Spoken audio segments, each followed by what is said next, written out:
Yeah man, it's a 2014 production. It's gotta be the only Tapnasty Nimpada Era Smashy a top shot a Cliff Cross Takungutsira mageto yuzi waiziya unokiita seguro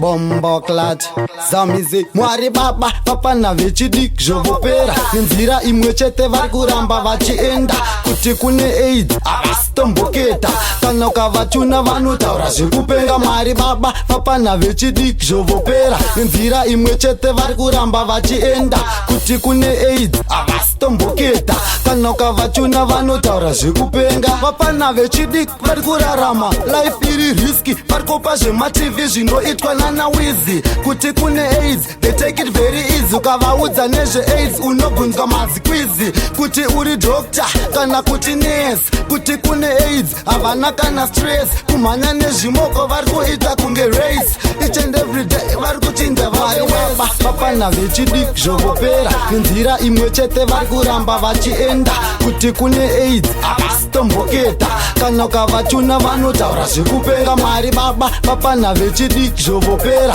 nenzira imwe chete vari kuramba vachienda kuti kune AIDS havasitomboketa kana ukavatuna vanotaura zvekupenga kumhanya nezvimoko vari kuita kunge game kuchinjanisa zvimoko vari kuita kunge game kurara nemabhebhi vari kuita kunge game vachona kuvaudza they don't give a damn kumhanya nezvimoko vari kuita kunge game kuchinjanisa zvimoko vari kuita kunge game kurara nezvimoko vari kuita kunge game vachona kuvaudza they don't give a damn mwari baba vapfanha vechidiki Zvovopera nenzira imwe chete vari kuramba vachienda kuti kune AIDS havasitomboketa kana ukavatuna vanotaura zvekupenga mwari baba vapfanha vechidiki Zvovopera nenzira imwe chete vari kuramba vachienda kuti kune AIDS havasitomboketa kana ukavatuna vanotaura zvekupenga.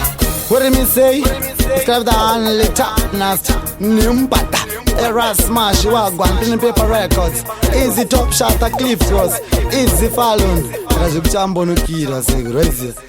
Bombo clads